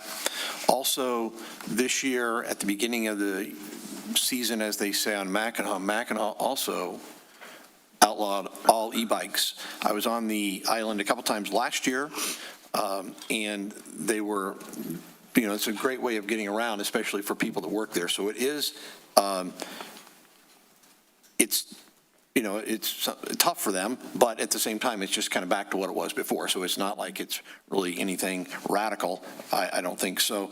I think that we're doing the right thing, and I look forward to the next reading and a bit of work. So with that, thanks. All right, thank you. Ms. Cascometti. No additional comments tonight. Thanks, Mr. George. All right, Mr. O'Gorman. No comments, thank you. All right, Ms. Rajewsko. I have three things. First of all, on Thursday is a movie in the park. The movie is Goat, and it is earlier this year at 6:30, 7 o'clock, because we have a newer screen so that we do not have to wait for it to get dark. And then there is Chalk Fest leading up to that, starting at 5 p.m., where we're going to have chalk and the opportunity for kids to decorate, or adults, honestly, to decorate squares on the sidewalk for a contest and some major awards and acknowledgements. So look forward to taking advantage of some of the last weeks of summer and getting out as a community for that. A few months ago, we had a discussion in this room about flock cameras, and there has been a lot of discussion nationally and lately within our own community about how they function for us. It was honestly something that at the time I was a little uncomfortable with, and I'm still not sure that I have comfort with it. And not because of how I think our police department is going to use it, but because of the things I'm learning about how the data can be used outside of our department. But what I'm hearing mostly right now is that a lot of residents have a lot of real concern around it. And I think it would behoove all of us to put it on an agenda for discussion, to share with them how it is being used, for us to be updated on changes in terms of service. I have heard, and I don't know, I've heard anecdotally about the terms of service being changed after the contract is approved and different access being granted that we didn't approve. There are some questions around the company and how it facilitates its data, and how it is accessed. And there is just really a lot of wary residents around having these in our community. And I think that we need to be respectful of that and maybe have a more open discussion with them now that we're all learning more about the company that we invited into our community. And then, I'm happy to see this tonight and to see a path forward.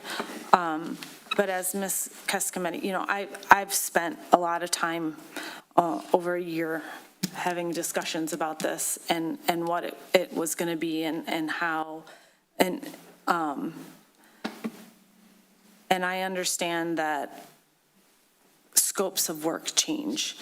But for me personally, and I cannot speak for anybody else, what I'm hearing from the community is a frustration because, and I feel frustration, because what I feel that we all approved and what I feel like what we got were not the same thing. And I need to know that I can have the trust that when I sit here and I approve something and there's a contract or or not an appropriate contract. I'm not a writer of contracts. I have to trust that when we have a bid or we have a proposal on the table and we approve it, that the contract that goes along with it protects us and the residents. I can't comb over every aspect of every contract and know, maybe I should be better at that. But I did walk this island, and I did ask exactly where things were going to go in person, and I asked exactly how deep soil was going to be, and I spent a lot of time asking a lot of questions. And when it was approved with the confidence that what was discussed was what was going to happen. And so I think it is important, and not in a way to point fingers, because I don't believe that gets anybody anywhere, but in a way to understand that moving forward, if we approve something, we're going to get what we approved and not something completely different and told you there was we didn't put a contingency in this. This is double what we approved. And that's for me, that is a problem. And what I'm hearing from residents, there's a lot of frustration around that. And so there are some things that I feel like I can let go and move on from, and there's some things that I feel like residents deserve an answer for. This park is now not usable for fishing for the rest of the summer. And it is not, and it is going to cost us a lot more money to deal with this. And to say the scope changed and there was no discussion about it and everybody just has to deal with what they're given is, for me, not an acceptable response. And while that may be okay for others, for me, this is something that we need to understand, and I believe that our residents deserve a true explanation on, so that we can assure them that when we approve something, we get for them what we approved for them, and not a mess with the state. And that's all I have tonight. Thank you. Mr. Booth. Thanks, Mr. George. SUMCOG, as I mentioned, has the e-bike, e-moto, micromobility safety coming up Wednesday, September 2nd. You can be in person from 1 to 3 at the SUMCOG office downtown Woodward. I think if you really, I think our legal team did a wonderful job along with our administration to get this thing in the first reading mode or close to what it needs to be. Again, the agenda topics include difference between e-bikes, e-motos, scooters, existing Michigan laws, which Kristen had already mentioned, micromobility beyond e-bikes, e-scooters, et cetera, current best practices and challenges, and then sample local ordinances and available resources, which is what we're doing here exactly. Michigan Municipal League, as I mentioned, I'm still testing the online learning, and then I'm going to be providing feedback for them for the Elected Officials Academy, so they can kind of do that and get credit in certain courses that you take. The Cable Board will have a meeting next Wednesday, October 21st at 7:45 a.m., right? July, September, you stop, September. October, you come back? You have a meeting in September. Oh, okay. All right, we got a meeting in September, so we're going to discuss this whole gremlin thing. I don't know what just happened today, but I swear to God, in the morning here at 7:45, nothing, like everything works fine. And then all of a sudden you get here, and I think it's over there somewhere, near Ms. Cascometti somewhere. It's probably her laptop doing it. It's a beehive in the wall. Yeah. Anyway, I got a Ghost in the smile out of machine. her, so that's good. Ghost in the machine. Yep. Next golf outing is scheduled for Monday, September 14th from 2 to 6. They found a sponsor, so thank you, Kristen. You don't need to be major sponsors. We're good there. I would encourage people to come out and support Next. And aside from Next, aside from 622 members that frequent Next, 3-4 times a week, Next does a lot more things that that we need to be aware of. They do things like Meals on Wheels, whether you're a member or not member. They do things on light chores around the house, some minor construction projects to help the senior population in the village of Beverly Hills. And the reason I bring this up is that we have to keep in mind that ultimately Next is moving to the 400 building in, they don't want to call it the Y, but it is the old Y building. It's on Lincoln, 400 Lincoln. And we need to be aware that the interlocal agreement is going to be resurrected to make sure that the communities, since they're going to have a bigger overhead, we're going to have to make a bigger contribution. So until they can tell us exactly what they need, I just want to be open-minded to that. And I also want to take a moment to thank administration, our legal department, our public safety, our public works, our planning people. I think we're doing a wonderful job as best to our abilities and what we know. We have a lot of experience here, but at the same token, it's always good to get, fresh people with ideas, and I welcome anybody to, join one of our boards or even come on council. That's all I have this evening. All right, thank you. Mr. Drummond. No comment. All right, I got a couple quick things. Deer, we're working on it. That's like trees. The best time to plant one was 20 years ago. Next best time is today. So we are engaged on the issue. We are working on options. Flock cameras, I have been asking some questions of the village manager and the village attorney to review that contract and give us an understanding of that, because I have also read stories about them being used inappropriately or in ways that were not what we intended. So I want a clear understanding of whether they're doing what we hired them to do, or there's possibilities that data from our community is being used in ways that were not contemplated. So at some point, I would like that to come back after we've had a chance to review the contract and at least go through it. Ballot language, we'll, that's part of the education, is letting people know what we're trying to accomplish here. So all of this has to get passed through the county to get approved to go on the ballot, and so that is what administration does. We task them with making it more clear, and so if that's what they forwarded and feel makes it more clear, great. A lot of this, no one will know what we're doing unless we communicate it to the community. So I'm quite sure that this is a thing we're going to have conversations about as we approach the election. Lastly, the projects, we got all kinds. We've got various stages of progress on things that have been stalled.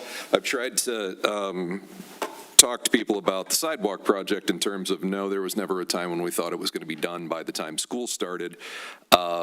And while it's taking longer than I'd prefer, it is on schedule to be done in this build season. And part of the challenge on this, when you scope and bid these projects, if you would like to craft a tighter build window, you can do that, but you're either going to limit the number of respondents or you're going to drive up the cost, because it causes contractors to be less flexible with their labor than they'd prefer. So we have a contract to get the playgrounds installed. They're still on schedule, even though they aren't showing up every day. Glad to hear they were doing something like trying to get a school operational before the school year started. Sorry that delayed our project, but it is in process, and I'm excited to know that the turf is on its way. Big chunks of it went up today, big chunks of the equipment. There's like a big slide apparatus thing that went up. That's so we're headed in the right direction. So look forward to the day when we can have a ribbon cutting and see lots of people taking advantage of the brand new play structure. Sidewalks stalled for a while, then all of a sudden they ripped out a massive pour in less than a week, and so now we're just waiting on the bridge, and we're going to be pretty close to getting people from Riverside, or I'm sorry, from the Georgetowns and Woodside to a usable sidewalk on Lasser that will allow kids to get to a middle school. So I understand it's taking longer than we'd like. Fact of the matter is, this started in January of 2021. the serious effort to do this. And if you got the three-ring binder that I was handed from the failed effort to do this in 1998 that went on the ballot in 2000, referenced council meetings and discussions going back into the 70s and 80s. So this has been a need for literally decades or generations, and no one is more anxious to get it done than I am. But it is cranking along. They're making progress, which is good to see. Riverside Park, we're all going to learn something. I know we will do a good postmortem. We don't know yet what we don't know. So saying it's going to cost a lot more money, we don't know that because we haven't had a debrief on the contract, liquidated damages, any of this, and we're going to rely on the attorney to do that. So we need multiple options to move forward, and we need to understand the language of the contract, and that Eagle is accepting this before we can know the extent of it. My plan was to vote in the affirmative, which we all did, to hire that contractor and have it go in as planned. That didn't happen, so now we get to the learning part of this experiment. So I am heartened by the fact that we have a grant to improve Beverly Green. We are taking action to improve Riverside Park. And we're doing lots at Beverly Park. So we've got, and along with the planning project for Wenbrook. So we're doing a lot in the parks, trying to make improvements. And if you choose to make no omelets, you break no eggs. It's taken longer to make this omelet than we'd like, but I'm excited that we're getting it done. So I appreciate all the work that administration, attorney included, put into getting us to this point, all the work on the e-bike and scooter and other vehicle to be named later ordinance. So it is all directionally correct, and I look forward to being making progress and memorializing it. So thank you very much. For that, I'll take a motion to adjourn. So moved. Support. All those in favor? Aye. Opposed?